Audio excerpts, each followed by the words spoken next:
think, doesn't it? How these tiny little actions, things you maybe barely notice doing, Mm, how they can sort of snowball into something, well, massive. Especially with something like learning English. It feels huge, right? totally. Like this giant mountain to climb. Exactly. But what if the secret isn't some huge effort, but just small things, consistent steps you can just weave into your day? Yeah, and that's exactly what we're digging into today, these daily habits for actually improving your English. Right. And the goal isn't like perfection overnight or needing constant motivation. It's more about sustainable progress, stuff you can actually stick with. That's the word sustainable. We're looking at things that are practical, easy to fold into your routine. And our source for this, it's from a really helpful discussion on an English learning podcast, right?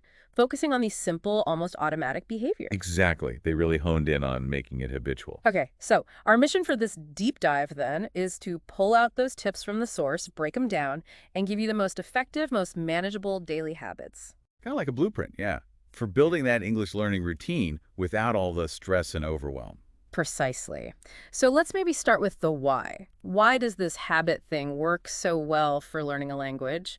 What's the thinking behind it? Good question. Okay, so the core idea, really, is automating your progress. Automating, okay. Yeah, so when something's a habit, you just do it. You're not constantly wrestling with yourself like, should I, shouldn't I? It just happens. Less willpower needed each day. Exactly. And the podcast we looked at, they really stress the power of even short bursts, like 5 or 10 minutes. Only 5 or 10 minutes? Yeah. Sounds small, but done consistently, day after day, it adds up incredibly fast. It's that accumulation effect. Okay, that makes sense. And they had an analogy for this, didn't they? They did, and it's a really good one. They compared learning English with habits to brushing your teeth. Brushing your teeth, okay? Think about it. You don't debate doing it. It's not a massive effort each time, right? No, it's just automatic. Precisely.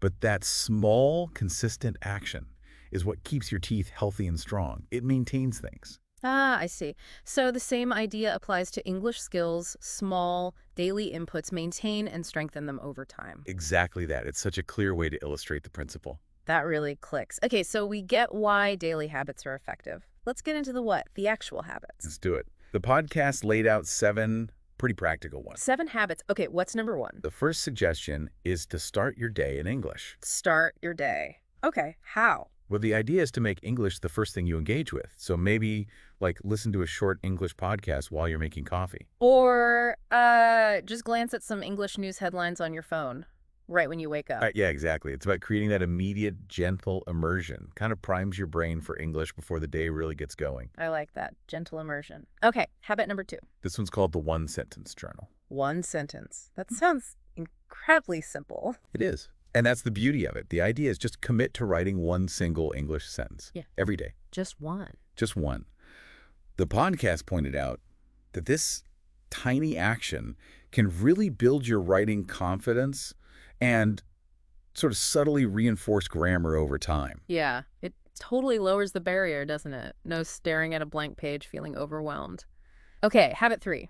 Habit 3, learn 3 new words a day. 3 words. That feels, yeah, manageable. It does. And they suggested, the usual tools, a notebook or flashcard apps, maybe Anki or Quizlet. Right, those are popular. But the key thing they stressed, the really crucial part, was not just memorizing the word. Right. It's about creating your own example sentence for each word, using it in a way that makes sense to you.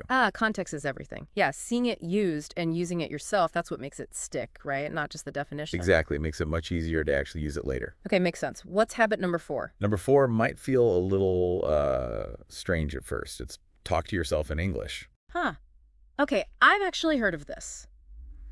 And maybe tried it a little. It feels weird. It can. But the podcast suggested just narrating your everyday actions. Like literally saying out loud, okay, I'm making coffee now, or where are my keys? I'm looking for my keys. Right, just describing what you're doing, but in English. Yeah. And what's really powerful about this is it tackles fluency directly. You're practicing sentence construction in real time. And crucially, there's 0 pressure. No one's listening, no fear of mistakes. Exactly. It's a safe space to just practice producing the language. Okay, I can see the benefit there, even if it feels odd. Habit 5. Number 5 is change your phone language. Oh, yeah, this is a classic tip. Sort of like stealth learning. It really is. Just switch your phone's main language setting, or maybe just a few key apps you use all the time. Switch them to English. And because you already know how your phone or app works. Right. You get this constant passive exposure to vocabulary in contexts you totally understand. You see the words repeatedly without actively studying. It's immersion woven into something you do constantly anyway. Clever. Okay, habit 6. Habit 6 involves video. Watch a video with subtitles. Okay, pretty standard advice, but did they have a specific way to do it? Yes, they added a useful layer. They suggested watching a short English video first with the English subtitles on. Okay, connecting the sound and the text. Exactly. Really focus on that link. But then the key step is watch it again immediately after with no subtitles at all. Ah, okay. To test your listening comprehension, see how much you picked up just by ear. Precisely. That second viewing pushes you to rely purely on listening. Makes sense. It forces active listening. All right, and the last one, habit 7. Number 7, practice speaking, even if it's just for 5 minutes. 5 minutes. Yeah. Again, keeping it short and manageable. Yeah. The podcast really emphasized that even these short bursts of actual speaking practice make a difference. They suggested things like using speaking partner apps. Or just recording yourself talking. Yep. Recording yourself is great. And if you don't have a partner handy, they mentioned the mirror talk technique again. Right, talking to your reflection, like the talk to yourself habit, but maybe more focused, like a mini conversation. Exactly. Again, low pressure, just getting used to forming the sentences, the sounds. Okay, those are 7 really concrete habits. And the podcast had some advice about starting out right. Like, don't try to do all 7 at once. Absolutely. Vital point.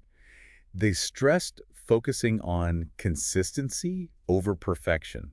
You don't have to nail it every day. Just keep showing up. Yeah. And they strongly recommended starting small. Pick maybe just 2 or 3 of these habits that appeal to you most. Makes sense. Avoid getting overwhelmed right at the start.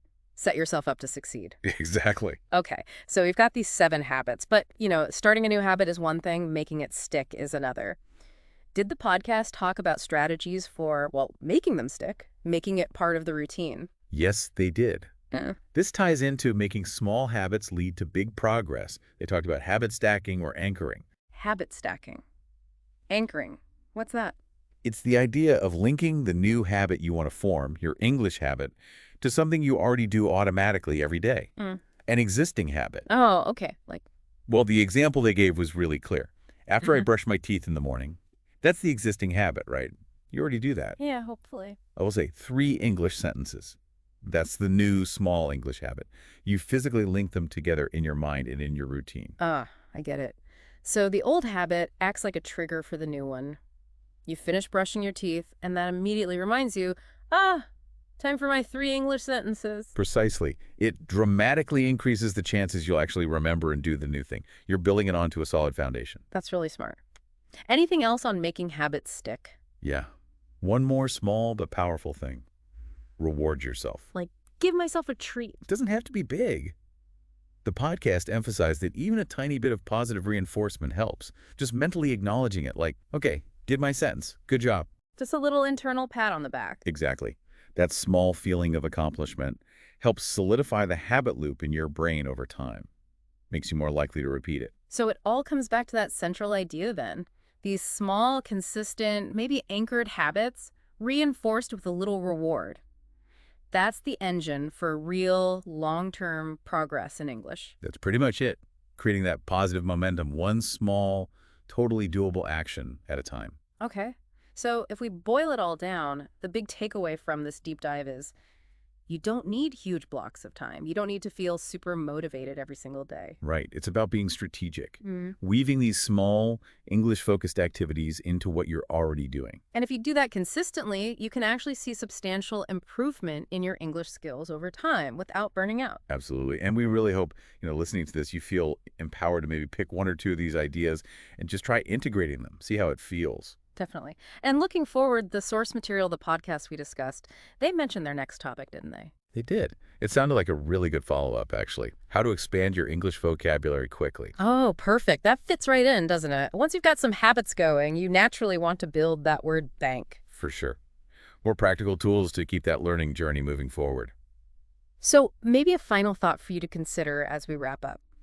Thinking about all these small habits we discussed, Mm-hmm. which one, if you applied it consistently, just one of them, starting tomorrow, which one do you think could create the biggest shift for you in your English fluency over the next, say, few months? That's a great question to ponder. It might surprise you how much impact just one tiny, consistent change can actually have. It could unlock a whole new level.